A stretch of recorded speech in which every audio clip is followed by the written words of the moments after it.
제4절 흥남에서 부산까지 자유남화 1. 평양 귀환 10일 재출발의 결의 30세 하게 되면 상당히 젊은 때입니다. 그때로 말하면 선생님도 지금과 비교하면 상당히 청년시대였는데 그때 감옥에서 나오면서 다시 결심한 것이 뭐냐 하면 재출발이었다고요. 재출발. 아무리 어려움이 북한 땅에서 있었다 하더라도 그곳에서의 모든 어려움을 잊고 그 어려웠던 사실이 내가 가는 길 앞에 손해를 가져오는 것이 아니라 나로 하여금 제2의 출발을 하는 데 있어서 하나의 자극제로 역사 노정에 남을 것을 각오하면서 재출발하였던 것입니다. 나는 어떤 길을 통해서라도 뜻의 길을 완성하지 않으면 안 될 책임감을 느꼈기 때문에 감옥에서 나온 30대 젊은이의 몸 가운데는 새로이 출발한다는 결의가 강했다고요. 선생님이 옥중에서 출감한 후는 실체로 부활한 입장과 같으므로 원리를 그대로 발표하게 되었습니다. 4명의 옥중 제자와 문정빈 씨. 내가 감옥을 나오게 될 때 나를 붙들고 통곡을 하는 사람들을 많이 봤습니다. 그렇게 했기 때문에 내가 이북에서 감옥을 나올 때에 내 사람이나 자기 부모와 처자식을 다 버리고 나를 따라오는 일도 벌어졌던 것입니다. 그 가운데 문가가 하나 있었어요. 그래 문가 중에 가인이 하나 생긴 셈 됐다고요. 이 사람은 함흥도청에서 과장하던 사람이에요. 도 과장하던 사람이 부하가 잘못해가지고 걸려든 거예요. 나와 한 감방에 있었는데 영계에서의 가르침을 받아가지고 선생님과 인연된 사람이에요. 흥남에서 평양으로 나올 때 내 뒤, 선생님 뒤를 따라 나왔다고요. 그 양반은 자기 옆편네도 있고 아들도 둘이 있는데 내가 감옥에 있을 때부터 면회 오면서 내가 나오기를 바랐습니다. 그래 내가 나와서 평양으로 가야 되는데 바쁜 길을 가다 그 집 앞으로 지나가게 되어서 그 집에 들어가 인사나 하고 가려고 들어가서 인사하고 작별하고 나오는데 그가 뛰쳐나와가지고 나를 따라오는 거예요. 그래 왜 왔니? 그러니 자기가 가야 할 길이 옆에네하고 자식하고 같이 사는 것이 아니라 선생님을 따라가는 것이라고 하며 따라오는 거예요. 누더기 수의 보따리. 내가 흥남 감옥에서 3년, 2년 10개월 정도 있었지만 선생님이 그때 노동하면서 입던 옷 중에 와이셔츠, 러닝셔츠, 팬티 이런 건 전부 다 면이었어요. 유산 암모니아 비료 공장에서 일했기 때문에 면에 유산이나 암모니아 산이 묻으면 면은 산에 약하다고요. 그래 잡아당기면 전부 다 찢어져요. 오래 입다 보니 구멍이 뚫어지고 썩고 그건 거지 중에 상거지라고요. 뭐 냄새가 나고 그 형편없는 거예요. 잡아당기면 비비면 전부 다 가루가 되는 거예요. 이것을 버릴 수 없으니 전부 이불 속에 빽빽히 집어넣은 거예요. 그리고 자게 될 때 그걸 떡 펴놓고 잠을 자는 거예요. 3년 동안 그러한 누더기 보따리를 이불 솜을 빼내고 대신 집어넣은 거라고요. 나올 때 가지고 나올 재산이라는 것이 뭐 있겠어요? 함흥서부터 평양까지 10일간을 그걸 지고 갔다고요. 그래가지고 그걸 올 때 어떤 식구한테 맡기면서 당신이 뭐 비단 저고리 치마 다 버리고 양단 이불 다 버리더라도 이것만은 틀림없이 나에게 갖다 줘야 돼요 했는데 그걸 먼저 버리고 자기네 뜰 것 그걸 잊어버렸다고요. 만약에 그 재료가 지금 있으면 선생님이 뭐 설명이 필요 없다고요. 천하를 주고도 바꿀 수 없는 귀한 재료라고요. 웅변을 해가지고 감동을 시키는 것보다 더 위대한 재료를 잃어버렸다는 거예요. 지금도 생각하면 기가 막힌다고요. 어디 가서 찾아요? 사올 수 있어요? 없다고요. 그와 마찬가지로 여러분이 이러한 뜻을 중심 삼고 공적인 생활을 할 때에 한 조각의 종이 짜박지, 그저 신문 쪼가리라도 아까워서 그거다 철해놓는 거예요. 먹을 것이 없어서 시래기 짜박지를 먹으면서도 그걸 사진 찍어가지고 남겨두고 더더욱이나 아들, 딸에게 골수적인 전통을 말없이 교육할 수 있는 거라고요. 북한의 전쟁 준비 확인. 50년대에 흥남 감옥에서 나오면서 잘 봤어요. 우린 그런 면에서 관심이 많거든요. 다리를 어떻게 놓았느냐 하면 벌써 연장할 수 있게끔 해놓고 다리를 놓았더라고요. 2차선 정도로 말이에요. 2차선. 고속도로처럼 그렇게 군사도로를 만들어 놓았어요. 이북은 시멘트가 많으니까 콘크리트로 이렇게 두껍게 했더라고요. 관심이 있어서 파보니까 말이에요. 탱크가 지나가도 깨지지 않게 해 놓았더라 이거예요. 교량 같은 것도 30톤 탱크가 이동해도 관계없게끔 전부 다 놓았더라 이거예요.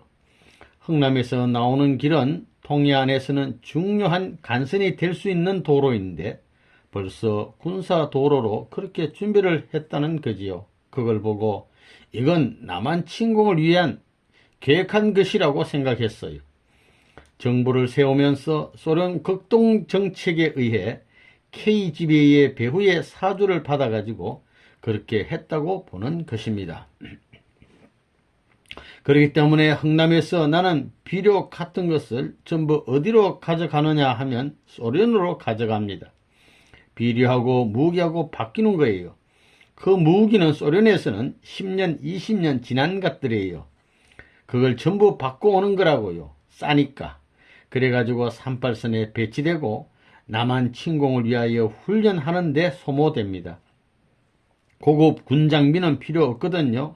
그러니까 싼 군사 중장비를 준비해 나온 거라고요. 그런데 무엇 갖고 중장비를 준비해 나왔느냐 하면 비료입니다. 그래서 흥남 비료 공장에 비료를 전부 다 소련으로 보내는 거예요. 하루에 몇 차씩 실어 나릅니다. 그것이 전부 무기가 되어가지고 와서 38선에 배치되는 거예요. 그걸 다 알고 있었다고요. 그러니까 그들은 대이동할 수 있는 군사도로를 확장해야 했었다고요. 그걸 50년대에 이미 흥남에서 평양까지 나오는데 아스팔트가 없으니 시멘트 콘크리트로 교량을 놓고 도로 공사를 전부 필했다는 거예요. 그리고 언제든지 확장할 수 있는 계획이 다 되어 있다 이거예요. 이 평양 체류 40일 고향을 두고 식구 수속. 선생님은 동해안에 있는 흥남에서 평양까지 걸어서 돌아왔습니다. 선생님은 서해안 지방의 평양까지 걸었습니다. 선생님은 선생님의 이전 추종자들 모두에게 선생님이 돌아왔다는 것을 알리는 사람들을 보냈으나 대부분은 오지 않았습니다. 그러나 선생님은 몇 사람들을 모을 수 있었습니다. 평양에 나와서 40일 동안 있었는데 거기에서 280리만 가면 나의 고향입니다. 이틀이면 고향에 갔다 올 수 있었습니다. 그러나 고향에 있는 부모 형제들은 찾아가지 않고 뜻을 대했던 사람들은 한 사람도 남기지 않고 찾아갔습니다. 하늘을 두고 맹세했던 사람들을 만나러 다닌 것입니다. 그때에 고향에 못 간 것은 내가 감옥에 들어가기 전에 따르던 식구들이 전부 어느 처소에 널려 있는지 궁금해서 기억되는 사람들을 만나고 이들을 수습해 가지고 다 통고하고 나서 고향에 가야 된다는 생각에서였습니다. 그게 하늘을 따라가는 정도라는 거예요. 나를 믿는다고 감옥에 들어가기 전에 맹세했기 때문에 나한테 떨어진다고 보고도 안 했고 통고도 안 했기 때문에 나에게는 스승된 책임이 있다는 거예요. 하늘이 아직까지 나에게 관심을 갖고 있는 이상 그 사람을 직접 만나가지고 그 사람이 박대할 때는 하늘도 역시 그를 포기하지만 그 전까지는 스승으로서 맹세한 책임을 져야 됩니다. 그렇기 때문에 흩어진 모든 식구들을 찾았습니다. 내가 직접 못 가면 원피리를 시켜서 만나고 이러다 보니 고향에 갈 새가 있어요. 어떤 사람은 일주일 헤매도 못 찾은 사람이 있어요. 그 자체는 배반했더라도 그 후손은 구원해야 할 운명이 남아있기 때문에 배반자들을 분간해서 청산하지 못하는 하늘의 운명이 놓여있는 거예요. 그러다 보니 40일이 다 지나갔어요. 하나님이 돌아서라 하실 때까지 내가 흥남 감옥에 들어가 있을 때 매달 찾아와서 울고불고 하던 어머니를 이북에 두고 찾아가지를 못했어요. 평양에서 따르던 식구들을 찾아봐야 했기 때문입니다. 80세 이상 된 노인까지 찾아가서 죽었다는 소식을 알고야 가려니 늦은 거예요. 뜻 가운데 맺어진 동지들, 식구들을 귀합하기 위해서 찾아오기 위해서 늙은 사람으로부터 젊은 사람에 이르기까지 생각나는 모든 사람들을 전부 방문했습니다. 그래서 찾아가 가지고 한 번간이 문전에서 배반하고 두 번간이 문전에서 배반하고 세 번까지 말하자면 전부 후퇴할 12월이구만요. 12월 2일까지 해질녘까지 사람을 보내가지고 나로서는 하나님이 돌아서라 하는 지시가 있을 때까지의 최고의 정성을 들여야 되는 거라고요. 버릴 수 없는 거예요. 거기에 내가 할 책임을 다했다 이거예요. 심정의 이념을 들고 나와가지고 심정의 상처를 받은 내 가슴 속에 심어졌던 모든 상처를 전부 다 뽑아놓고 새로운 심정을 하나님 앞에 연결시킬 수 있다는 자신을 찾아가지고 비로소 거기서 나온 것입니다. 그렇기 때문에 밤에 평양을 떠난 거예요. 지도자는 이렇게 신중하게 책임을 지는 거예요. 사지사판에서도 하나님이 맡겨준 바의 책임 분야를 끝맺고 거기서 시작했으면 끝을 맺어놓고 가지 않으면 그 사람이 가는 길이 막혀버린다는 거예요. 그렇기 때문에 그때 인연되었던 사람을 전부 다 해결지어 놓고 내가 하늘 땅 앞에 그들의 손자나 그들의 후손이나 금세나 내세에 있어서 그들의 조상도 동정하고 그들의 후손도 동정할 수 있는 자리에 서야 되는 거예요. 그런 걸 생각했기 때문에 그런 자리를 닦아놓고 나온 거예요. 그렇기 때문에 내가 뒤돌아봐도 조금도 양심에 걸리지 않아요. 복중교 방문. 내가 북한에서 나오면서 그 허빈 씨 어머니를 만났어요. 그 할머니가 전부 다 교단을 이끌어 나오고 있었기 때문에 나도 한번 찾아가서 처음 만났었다고요. 벌써 그 계시를 받고 내가 가니까 경창리에 있는 선생을 함부로 대하면 안 된다는 계시를 받고 그 따르던 사람들이 전부 흰옷을 입고 맞아주더라고요. 그때라도 내가 말한 대로 완전히 했으면 선생님이 고생을 안 해요. 그 단체가 컸었거든요. 그 신령한 단체가. 그 사람들은 벌써 단연간 준비를 해왔기 때문에 주님이 와서 뭘 할까를 알아가지고 일사천리로 차고 나갈 수 있는 거예요. 그러니까 성주교로부터 복중교로부터 새 예수교회가 한 계통인데 이것이 나만 환영했다면 문제없이 하나 되는 거예요. 어떻게? 원리가 있기 때문에 그 사람들은 편편이 되어 있기 때문에 알지 못해요. 무슨 의미인지 해석할 수가 없다고요. 반대한 목사들의 결말. 선생님이 이북 공산세계에 들어갔을 때 기성교회 목사 80여 명이 전부 다 통일교회 문 9개를 잡아 죽이자고 서명 날인을 하였습니다. 그리고 나서 이제 문 선생이 죽게 되어서 개운하다고 하면서 앉아 있었지만 선생님이 죽긴 왜 죽어요? 결국은 선생님을 죽이겠다고 모의하던 그 사람들이 전부 다 죽고 없더라는 것입니다. 공산당들이 다 죽였던 것입니다. 죽이려고 감옥에 잡아 넣었던 사람은 살아나오고 살겠다고 나를 죽이려고 하던 사람들은 죽었다는 것입니다. 하나님이 그렇게도 매정할 수가 없었습니다. 한 사람 한 사람을 붙들고 사인을 풀고 그 원수들을 친히 사랑했노라고 자랑할 수 있는 하나의 길을 모색하려고 알아봤더니 모두 다 흔적도 없이 죽고 없었던 것입니다.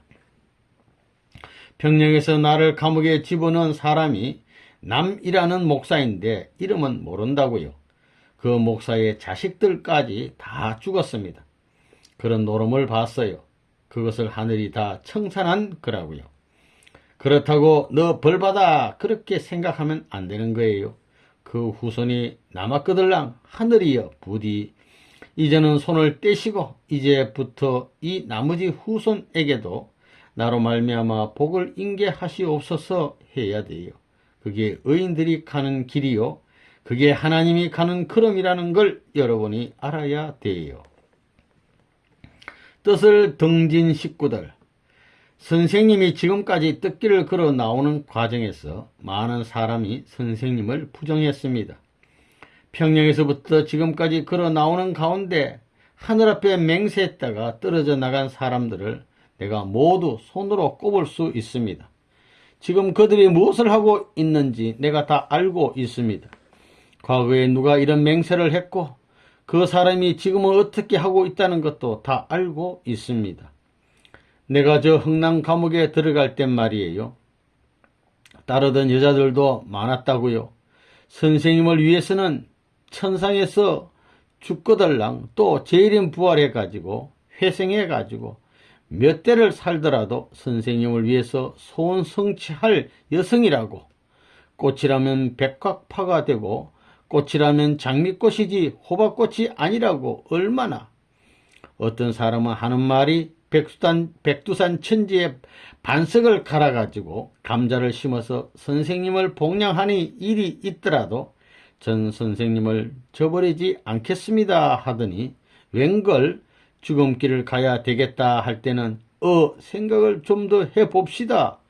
믿을 수 없는 것이 사람이라고요.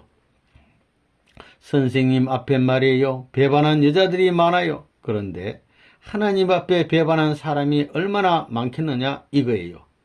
아담 헤어도 배반하고 천사도 배반하고 지금까지 배반의 역사를 엮어 나왔지만은 절대적 사랑을 가지고 주장했기 때문에 하나님은 원수를 못 갚는다고요. 원수를. 하나님은 왜 그렇게 기다리고 있어? 이렇게 물으면 그럴 수가 없다 한다고요. 절대적 사랑을 했기 때문에 원수를 못 갚고 기다리고 있다고요. 목을 이렇게 빼고 두고 봐야지 난 기다리고 간다 하는 거예요. 절대적 사랑을 가지고 기다리는 거예요. 하늘이 얼마나 불쌍하고 하늘이 얼마나 비참한가 하는 것을 우리가 알아야 돼요. 얼마나 참고 얼마나 비참했느냐 이거예요. 평양시대를 대표하는 내 식구. 선생님은 이북에서 여자 3사람과 남자 1사람을 복귀했습니다. 이러한 기대가 없으면 복귀 섭리는 이루어지지 않습니다. 하나님은 3대 기준에 걸쳐서 여성을 잃어버렸습니다. 그러므로 그 3대꾼의 여자의 형을 복귀할 수 없다면 진정한 부부를 겸한 자녀를 가인과 아벨로서 1차가 된 자녀를 맞이할 수 없습니다. 그러한 탕감적인 여자들이 필요한 것입니다. 선생님도 그러한 내용을 정하고 북한에 갔었고 가서 구해온 것도 그것밖에 없습니다. 선생님이 3 여자들을 데리고 나온 것은 3시대의 여자들이 잘못한 것을 탕감하기 위해서입니다. 또 원필이가 20세 전에 선생님을 모셨다는 것은 지극히 역사적인 의의가 있는 것입니다. 공산권 가인 세계를 대표한 가인의 입장이기 때문에 선생님에 대해 절대 복종해야 되는 거예요. 여기에는 이의가 없는 것입니다. 그래서 내가 감옥에 들어갔을 때도 원필이가 전부 다 뒷바라지 한 거예요. 김백문 씨의 자리에 있는 한 사람을 복귀시키기 위한 조건들을 세우기 위해 선생님을 따르던 멤버들의 수는 선생님이 감옥에 갔을 때와 마찬가지로 선생님이 돌아왔을 때에도 똑같이 그대로 남아 있어야 했습니다. 그 김씨의 역할을 했던 한 사람이 있었습니다. 그가 김원필이었습니다. 또한 거기에 세 여인도 있었습니다. 한 남자와 세 여인이 있게 됨으로 말미암아 선생님이 김백문 씨 집단에서 복귀하기를 원했던 네 사람을 복귀시킨 셈이 되었습니다. 이북의 원수들에게 가서 찾아왔던 것입니다. 이북에 가서 사위기들을 찾아왔다는 것입니다. 투쟁하여 얻은 그 모든 기반을 중심 삼고 그 아들, 딸을 중심 삼고 복귀의 터전을 넓혀 나왔습니다. 원리적 견지로 보면 그렇지 않고는 새로운 출발을 하지 못하는 것입니다. 옥중제자 네 사람을 대표한 박정화씨. 그래서 선생님을 따르는 네 사람이 생기게 되었고 선생님을 감옥에서부터 따르던 네 사람이 있었는데 선생님이 월남할 때 그들 중에 한 사람을 데리고 왔습니다. 선생님은 그러한 수의 사람을 복귀하였기 때문에 남한에서 영적인 일을 시작할 수 있었습니다. 그것으로부터 통일교회가 시작되었습니다. 그래서 그 후에 승리는 새로운 것이었습니다. 내가 감옥에서 나올 때 네 사람을 데리고 나와서 평양에 와 가지고 자기 고향에 다녀오라고 전부 다 보냈어요. 아무 날 몇 시까지 오라 했는데 잠깐 날짜를 놓침으로 말미암아 후퇴바람에 전부 다 따라 나오지 못했어요. 그래서 맨 나중에 무슨 일이 있었느냐, 감옥에서 같이 있다가 먼저 나온 다리 부러진 박정화라는 사람이 있었습니다. 다리가 부러져 누워 있었기 때문에 그의 형제가 전부 이남으로 내려가면서 내버려 두고 가서 혼자 누워있는 판인데 그 집에는 그 한 사람하고 그 집 지키는 세퍼트밖에 없었습니다. 그 집을 찾아가서 다리 부러진 사람을 자전거에 싣고 내려오던 생각이 잊혀지질 않는다고요.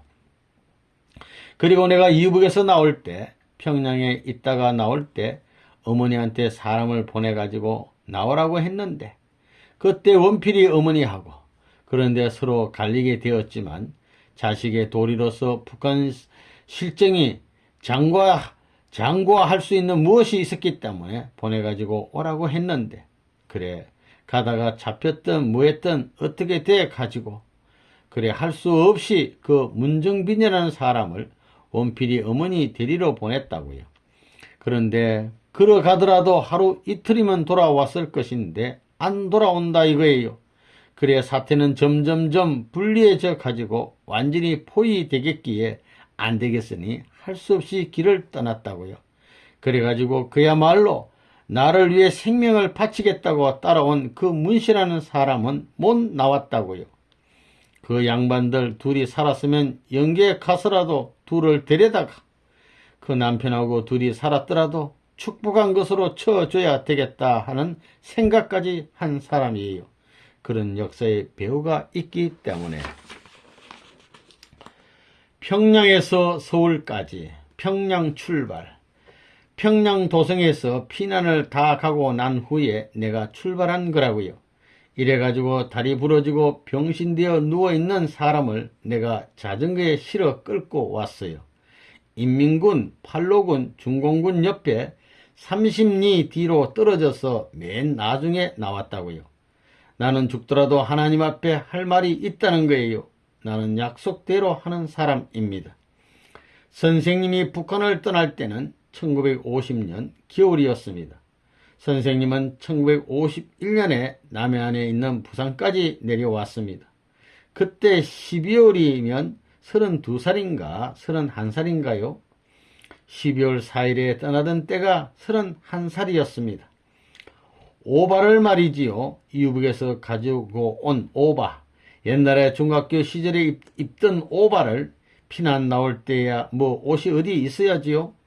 그래 그걸 입고 단추가 이렇게 쭉 달린 거예요.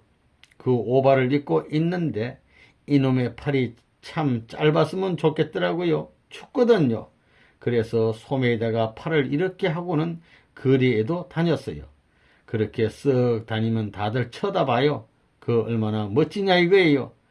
거기에서 그런 자리에 있었어도 오늘날 수많은 사람들은 이런 도탄 중에서 하늘을 원망하고 자기 개인의 일생을 원망하겠지만 나는 그렇지 않습니다 라고 한 거예요.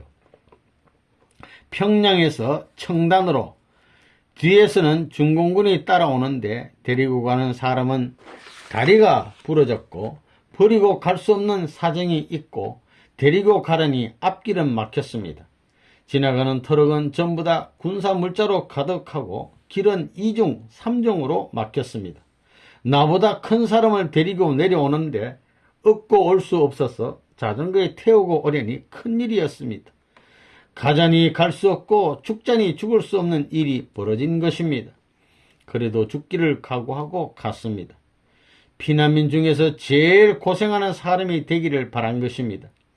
그렇게 되면 우리나라에 찾아왔던 환난 가운데 제일 고생한 사람에게 하나님께서 복을 주신다면 통일교의 문 선생을 빼놓고는 못 준다는 것입니다. 선생님은 그런 마음을 먹고 갔습니다. 도로는 군사물자와 차량이 후퇴하는 데 사용되고 민간인이 사용할 수 있는 길이라는 것은 소로가 아니면 논바닥이라는 거예요. 거기로 쳐서 나가야 된다는 것입니다. 거쳐 나가야 된다는 것입니다. 그 고생을 이루 말할 수 없어요. 그래서 도중에서 박정화는 선생님을 사랑한다고 이러다가는 같이 죽겠으니 자살하려고 하다가 나한테 들켜서 기합받고 그런 노름도 있었습니다. 지름길을 택해 깊은 산속에 시골길을 걸어온 거예요. 그곳을 걸어왔다고요. 모두 하나님이 지도해 주시고 쭉 지켜주신 거예요. 피난길의 취사. 그때 일화가 아주 많습니다. 이렇게 나오다 보니 제일 문제가 뭐냐 하면 밥에 먹는 것입니다. 밥. 짐을 지고 쌀까지 지고 다닐 수 없었기 때문에 할 수 없이 그때는 도둑질을 하는 거예요. 다 피난간 집들을 뒤지는 거예요. 우리가 뒤지지 않아도 중공군이 와서 뒤져갈 테니까. 그래 저녁 일찍 근처의 집에 들어가는 것입니다. 내일 아침 밥을 하려고 가서 쌀을 구하는데 집집마다 쌀이 있습니다. 내가 쌀을 가져올 때는 처음 보이는 쌀을 가져오라고 했습니다. 쌀을 고르고 다니다가 진짜 도둑놈이 된다는 거예요. 또 하늘 땅이 볼 때 이야 이 녀석들은 남의 쌀을 갖다 먹어도 무엇이 있는 녀석들이다 하여 동정이라도 하는 것입니다. 그렇기 때문에 쌀독을 열어서 거기에 좁쌀이든 강냉이든 처음 본 것을 가져오라고 했던 것입니다. 그걸 내놓고 다른 것을 가져오면 안 된다고 했습니다. 그러니 집을 딱 들어가면 쌀독 하면서 찾아다닌다고요. 밥을 하게 되면 언제나 듬뿍하지만 양재기가 하나밖에 없기 때문에 거기에 하나밖에 안 되는 것입니다. 피난살이 하는데 살림하는 것처럼 덜그덩 하게 돼 있겠어요? 젓가락은 어디를 가든지 나무를 꺾어서 하면 되기 때문에 양재기 하나만 가지고 다니는 거예요.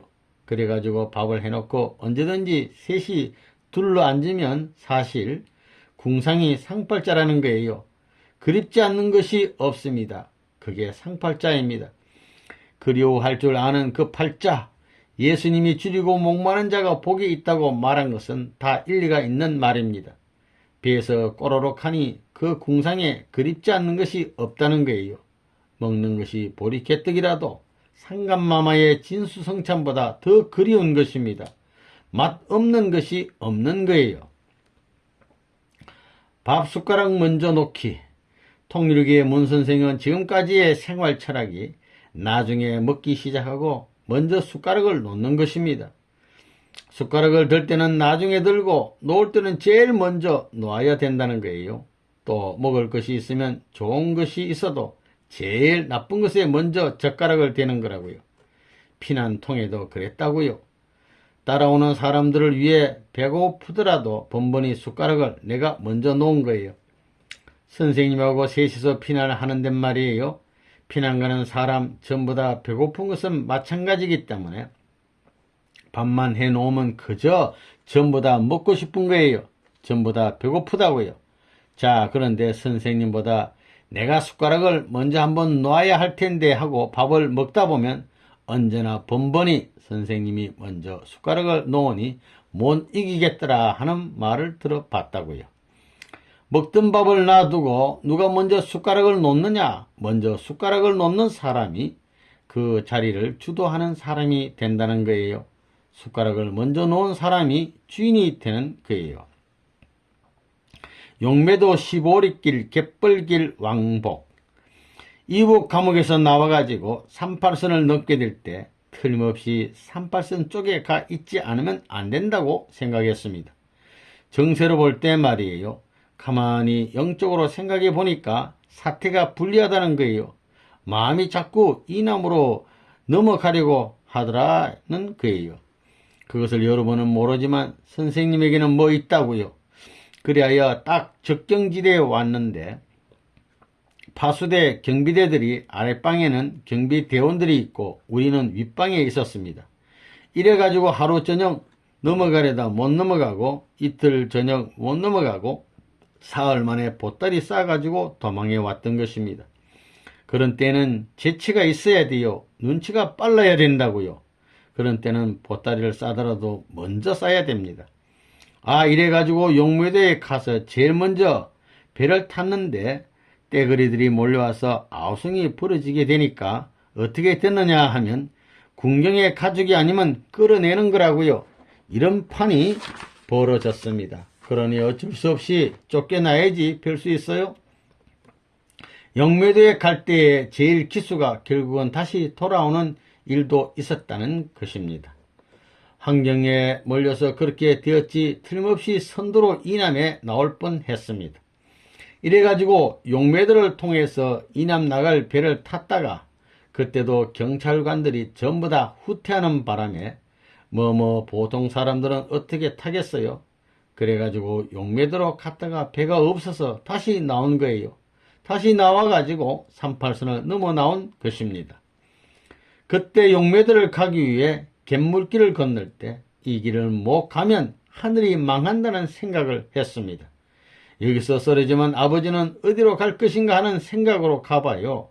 못 갈 곳이 어디 있겠어요. 향토 방위군의 검문 검색.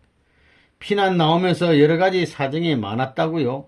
원필이는 방한모 생일날 쓰는 마고자인가?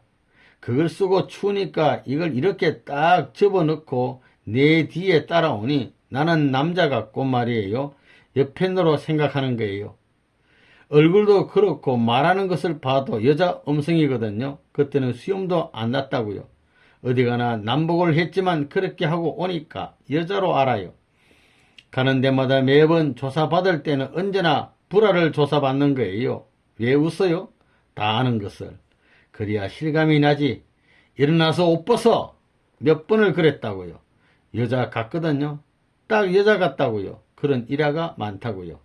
그렇기 때문에 통일교에 들어와 가지고 여러 번은 모르지만 역사적 배후에 있어서 섭리의 내용과 맞는 일치된 점이 있기 때문에 원필이를 내가 지금까지 데리고 있는 거예요. 그건 연계에서만이 아는 거예요. 몽시받고 준비한 식사 환대. 추록한 후에는 아무것도 가지지 않은 나그네였습니다. 평양에서 남한까지 약 3개월 가는 글식을 하였습니다. 묵묵히 어떤 때는 말로 표현할 수 없을 만큼 먹고 싶은 때도 있었습니다. 그러한 방랑의 생활을 하였습니다. 그렇다고 해서 하나님 오늘 먹을 것이 없으니 뭐라도 주십사 하는 기도는 절대로 하지 않았습니다.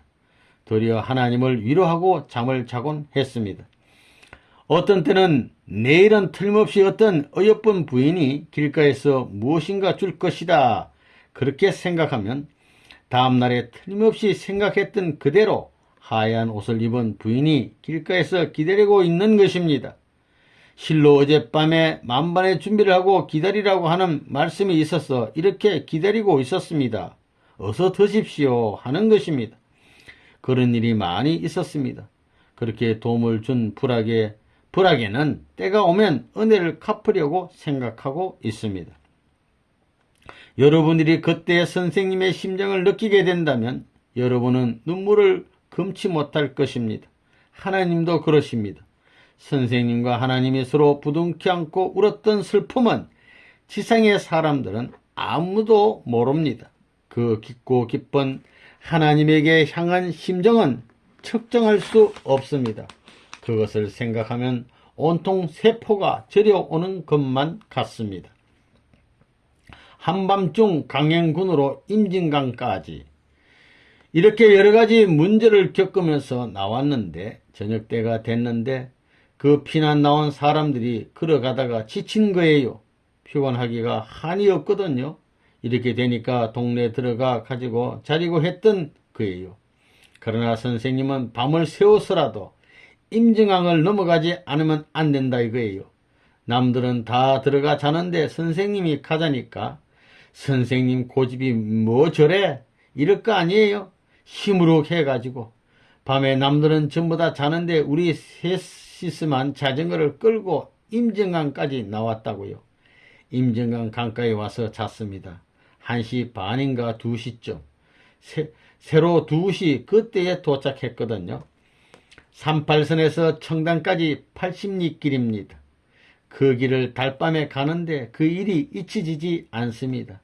얼마나 고단한지 이 사람은 보따리를 메고 가면서도 조는 거예요. 모르는 사람은 그렇다고요. 그러나 선생님은 한 발자국이 바쁜 거예요. 오늘 저녁 중으로 임진강 터까지 가지 않으면 안 된다고 하는 그런 무엇이 있었습니다.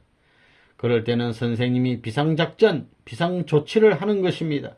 안테나를 최고로 뽑아보는 거라고요. 거기에 집 한 채가 있었는데 거기서 한 발짝만 가면 이남이었습니다. 그곳에서 사람이 살지 않았습니다. 그곳에는 거기에서 별의별 냄새가 났지만 그곳이 복지라고 생각했습니다. 유급할 때 한 걸음만 옮겨놓으면 선생님은 이남에 가게 되는 것입니다. 임진강을 건너 서울로. 그 다음에 걱정이 뭐냐 하면 임진강을 건너가려면 물이 얼어야 할 텐데 그때 날씨가 추워져서 임진강이 얼어버렸어요. 이래가지고 아침 새벽같이 일어나가지고 나섰던 거예요. 임진강이 얼어붙어서 결국 강을 건너갔는데 내가 맨 마지막으로 건너갔습니다.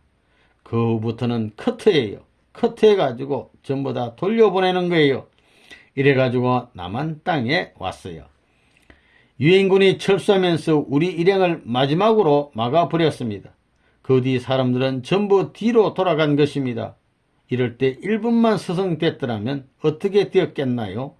사람 팔자 시간 문제가 아니라고요. 아예 망쳐버리는 거라고요. 그런 일들이 우리 인생살이에도 많이 벌어지는데 천도를 가려가는 길 앞에 없겠느냐 이것입니다. 얼마나 심각하냐 이거예요. 그걸 여러분들은 모른다고요. 그때 한 고개만 넘으면 살 길이 있다면 악착같이 내몰아야 되겠어요? 안 내몰아야 되겠어요? 안 가겠다고 하면 들이쳐야 합니다. 멱살을 잡고 억지로라도 끌고 가야 하는 것입니다. 이것이 사랑입니다. 38선 기도. 나는 38선을 넘을 때 기도하던 말을 잊지 않았다고요. 아버지, 저는 이남 땅으로 갑니다. 저는 이북에 왔다가 뜻을 이루지 못하고 패자의 서름을 지닌 채 옥중의 신세를 면치 못하다가 쫓김받는 무리의 걸음을 따라 이남으로 갑니다.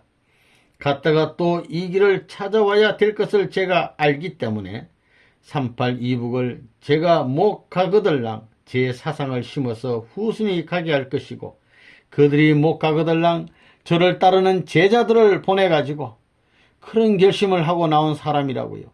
10년 세월을 하루같이 지금까지 싸워 나왔다고요.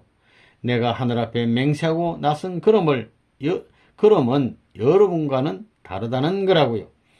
두 손을 모아 38선의 흙을 담고 반드시 이 손으로 공산당을 소화하고 몇 년 후에 돌아오겠다고 결의했습니다. 내 손으로 자유세계를 수습해가지고 자유세계를 규합해가지고 북한을 해방하겠다고 기도한 날이 엊그제 같아요. 38선을 양발로 타고 서서 울며 남북을 내 손으로 통일하겠습니다 하고 맹세했어요.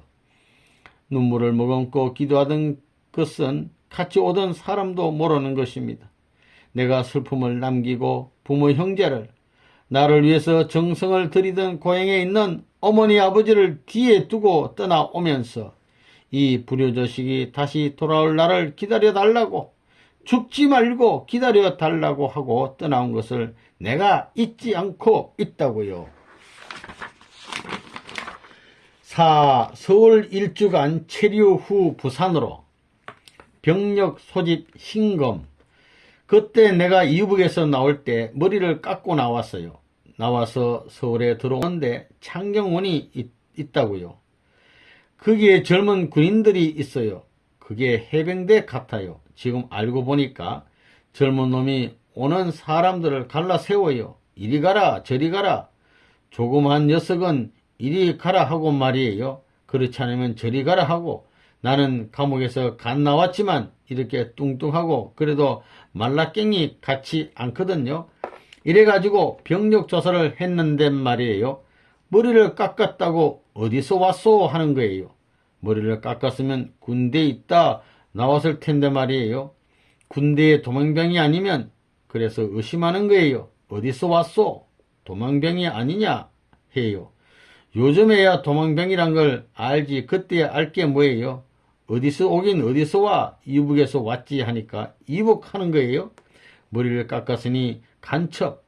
그때는 한창 피난 갈 때 간첩인지 군인인지 막 섞여 다녀도 모르거든요. 간첩 아니냐 하고 생각한 거예요. 그래, 간첩을 집어넣으면 자기 모가지가 달아나겠거든. 그러니까 조사하고 나서 뭐냐면 병종이에요. 낙제 도장을 딱 찍어줬다고요. 그래서 그거 가지고 만상형통이지 어디 가든지 증명서는 그것밖에 없다고요. 그 표가 병종이지만 어디 가든 모든 것이 통과되더라고요.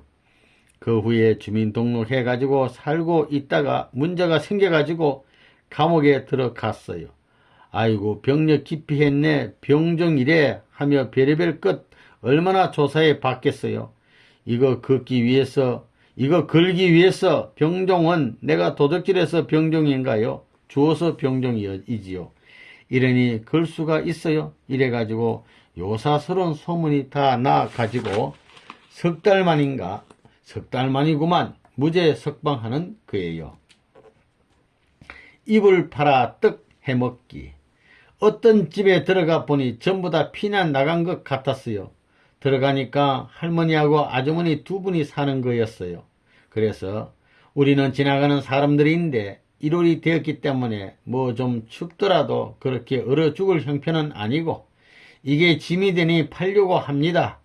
이거 그래도 솜도 좋고 이불도 괜찮은 겁니다. 새까맣기는 하지만 근본은 괜찮은 것이니까 쌀하고 바꿉시다 하니까 쌀은 없다는 거예요. 그래서 그러면 벼하고 바꿉시다. 그래서 그때에 벼 2말하고 바꿨어요.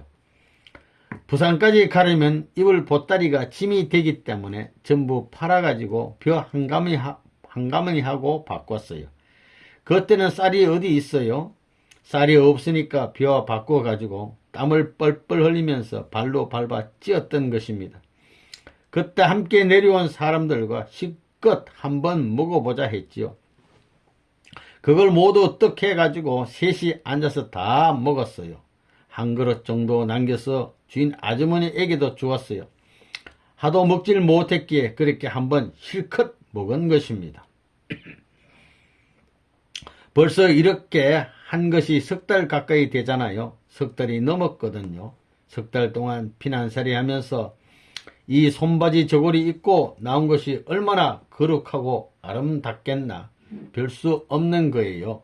거기에 좀 있다가 부산에 가야 되겠다 이거예요. 영천에서 찢은 편지. 내가 미국에 가면서 여러분에게 1월 18일이 무슨 날인가를 기도해 알아보라고 말한 적이 있지요. 그날이 선생님에게는 가장 슬펐던 날입니다.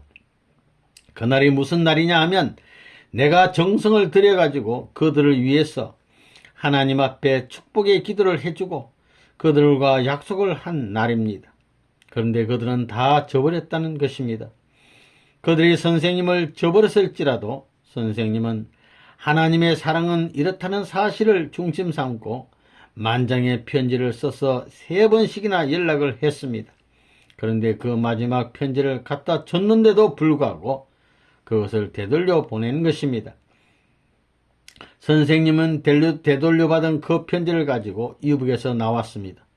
경북 영천에 들어가 보면 다리가 있습니다. 그 다리에서 1월 18일에 그 편지를 읽으면서 찢어버렸습니다.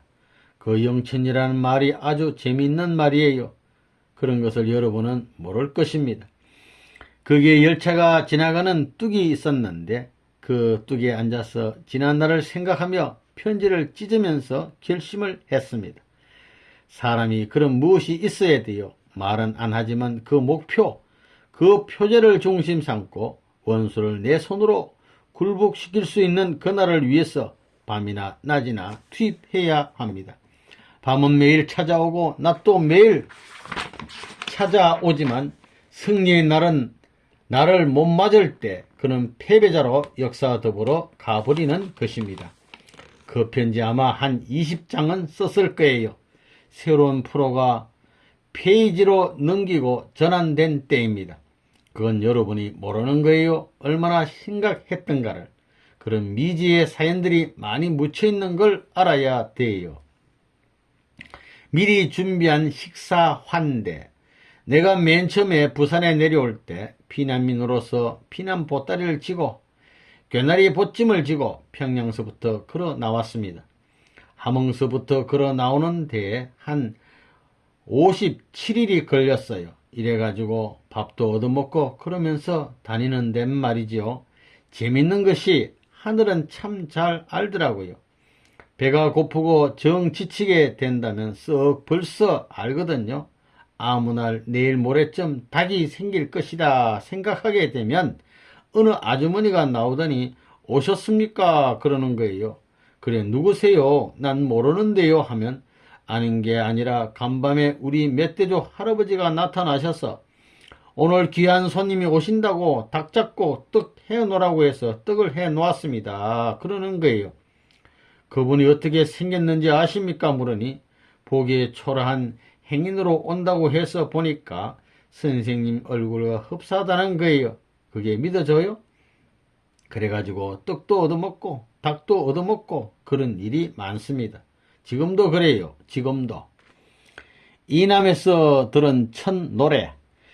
그 다음에는 내가 이남 땅에 와서 내 앞에서 노래할 사람이 누구냐 이런 것을 생각했거든요. 그런데 경주에 와서 말이에요. 머스마가 나오더니 그 녀석이 공장에 있는 녀석인데 그놈의 머스마가 노래 한번 하라 그랬더니 이남 땅에서 노래 처음 듣게 노래 한번 하라고 그랬더니 그 노래 하던 생각이 나요. 첫 번에 들은 노래가 무엇이냐 하면 말이에요. 한번 할까요? 여러분들 좋아할까봐 싫어요. 부산에 가는 데는 차길이 있지요. 거기서는 이제 차가 멎는 정거장이 경주에 있다는 거예요. 그때 경주까지 한두 정거장 남았다고 해서 걷자 해가지고 화차에 편성하여 부산까지. 그 다음엔 별 것 없는 거예요. 뭐 기관차고 객차고 짐차고 뭐 타 보는 거예요. 가만히 보니까 짐차가 있더라 이거예요. 타는 거예요. 타는 데는 어디에 타느냐? 맨 앞 대가리에 타는 거예요. 앞 대가리에 가서 운전수하고 싸움을 하게 되면 밀려나더라도 뒷칸에는 타는 거예요. 자, 신세를 앉을 테니까 짐 실을 때도 내가 필요할 테니까 기관수 옆에 좀 태워달라고 하는 거예요.